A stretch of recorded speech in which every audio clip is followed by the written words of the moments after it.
తుళ్ళూరులో, గుంటూరు జిల్లాలో చంద్రబాబు నాయుడు చెప్పాడు, నేను చూసా. జగన్మోహన్ రెడ్డిని రాళ్లతో కొట్టమని చెప్పి నిన్న మధ్యాహ్నం చెప్పాడు అతను. తుళ్ళూరులో వీడియోస్ ఉన్నాయి. జగన్మోహన్ రెడ్డిని రాళ్లతో కొట్టండి, దుర్మార్గుడు, సైకో, అతని మీద రాళ్లతో దాడి చేయండి అని చెప్పి నిన్న మధ్యాహ్నమే మరి చంద్రబాబు చెప్తే, ఈ పచ్చ కుక్కలో ఈ తెలుగు తమ్ముళ్ళు కులాన్మాదంతో ముదిరిపోయినటువంటి పిచ్చి పరాకాష్ఠకెక్కినటువంటి కొంతమంది వ్యక్తులు చంద్రబాబు మాటలు విని జగన్మోహన్ రెడ్డి గారిని చంపడానికి అది ఒక రాయి ఇసిరితే వచ్చి అంత ఫోర్స్ గా ఒకళ్ళకి తగిలి, పక్కన ఉన్నటువంటి ఎల్లంపల్లికి తగిలి, ఈయనకేమో నుదురు మీద చిట్లి, పక్కన ఉన్నటువంటి ఎల్లంపల్లికి కూడా అంత గాయం జరిగిందంటే అది ఎంత ఫోర్స్ గా వచ్చింది. చేత్తో కొడితే ఈ రకమైనటువంటి కార్యక్రమం జరుగుతుందా?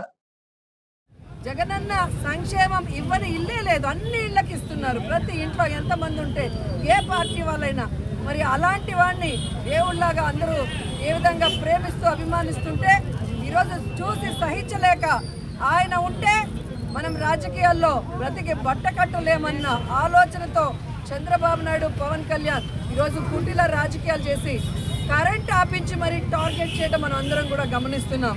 సో ఈ రాష్ట్రంలో ఉన్న అందరూ కూడా సంసిద్ధులు అవ్వాలి. జగనన్నని రెండవసారి ముఖ్యమంత్రిగా తిరుగులేని మెజార్టీతో గెలిపించుకొని ఈ తప్పుడు మనుషుల్ని, చంద్రబాబు నాయుడు, పవన్ కళ్యాణ్ లాంటి తప్పుడు మనుషుల్ని, ప్రజలకి ఏమీ చేయని వాళ్ళని, ప్రతిపక్షాల్లో ఉంటూ ప్రజలకి అండగా నిలబడకుండా ప్రజలకి మంచి చేసే జగన్ లాంటి వాళ్ళని టార్గెట్ చేసే వాళ్ళని బుద్ధి చెప్పాలని కూడా కోరుకుంటున్నాం.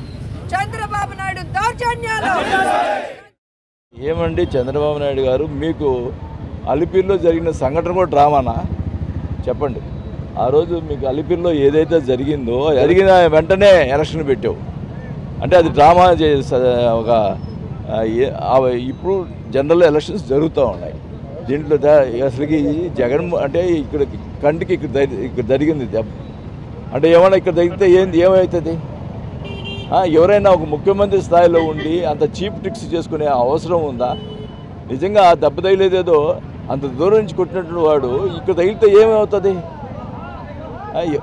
ఎవరైనా చేస్తారా? ఖచ్చితంగా దాడి ఇప్పుడు ఒక సీఎం మీద దాడి జరగటువంటి ఆషామాషి కాదు. అది అంతా ప్లాన్ ప్రకారం జరిగిందని కూడా మేము భావిస్తాను. అవన్నీ కూడా బయటకు వస్తాయి, ఎవరు చేశారు అనేది కూడా బయటకు వస్తాయి. తప్పకుండా ఆ బయటకు వచ్చినప్పుడు తప్పకుండా చర్యలు తీసుకోవడం జరుగుతుంది. జగన్మోహన్ రెడ్డి గారికి జెడ్ కేటగిరీ కేటాయించాలా, హై సెక్యూరిటీ చేయాలా? జగనన్నకి ప్రజాదరణ పెరిగిపోవడంతో వాళ్ళ కడుపు మంటతో ఏమీ చేయలేని పరిస్థితిలో ఫ్రస్ట్రేషన్తో ఏదో రకంగా ఇబ్బంది పెట్టాలి అని చెప్పి ఈ రోజున దాడికి దిగడం అనేది చాలా బాధాకరం. వాళ్ళు ఒంటరిగా మనతో ఢీ కొట్టలేక నిన్న మొన్నటి వరకు జనసేనను తెచ్చుకున్నారు. ఆ జనసేన వస్తే ఏదో ఉపద్రవం వచ్చేస్తుంది, ఏదో ఉప్పెనలా వచ్చేస్తుంది అని పాపం వాళ్ళు అనుకున్నారు. ఏమీ జరగలేదు. తర్వాత ఇప్పుడు వెళ్ళి మళ్ళీ బీజేపీని తెచ్చుకున్నారు. అయినా కూడా ఏమీ ఎక్కడ వాళ్ళకి ఏం మైలేజ్ రాలేదు. ఏమీ చేయలేని పరిస్థితులు ఏం చేశారంటే షర్మిలమ్మ గారిని మన ఇంట్లో నుండే బయటికి లాగి కాంగ్రెస్లో పెట్టారు. అక్కడ నుండి ఆవిడతో ఏదో మాట్లాడిస్తున్నారు. బలంగా ఏదో ఒకదాన్ని ప్రయోగించి ఉండాలి. అది క్యాటపుల్ట్ లాంటిది అయ్యుండొచ్చు, లేదా ఎయిర్ గన్ లాంటిది అయ్యుండొచ్చు. క్యాటపుల్ట్తో అయినా సరే ఒక 20 అడుగులో 30 అడుగుల దూరం వచ్చేస్తే ఒకరికి తగిలిన తర్వాత మళ్ళీ అంత ఫోర్స్తో ఇంకొకరికి తగిలితుందా అనేది అది ఒక అనుమానించాల్సిన విషయం. అది సో ఏదైనా బలమైన దీన్ని అంటే బాగా పవర్ఫుల్గా ఎజెక్ట్ చేయగలిగిన దాన్ని ఉపయోగించి ఎయిర్ గన్ లాంటిదో ఇంకొకటో దీన్ని ప్రయోగించారేమో అని అనిపిస్తుంది. చంద్రబాబు నాయుడు గారి దగ్గర నుంచి మీది ఒక బతుకాన్ని అడుగుతా ఉన్నా.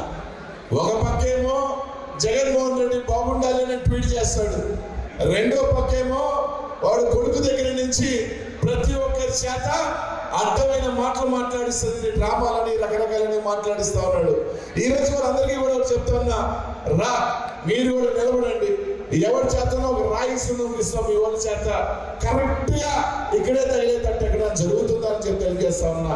ఒక్క ఇంచు మిస్ అయినట్టే ఈరోజు జగన్మోహన్ రెడ్డి గారికి కంటికి గాయమయ్యే పరిస్థితి. ఈరోజు కనీసం ఎవడు చేశాడు, ఏం చేశాడు, ఖచ్చితంగా వాడు ఎవడో దొరక్క మానడు, వాడు మూల్యం చెల్లించగా మానదు.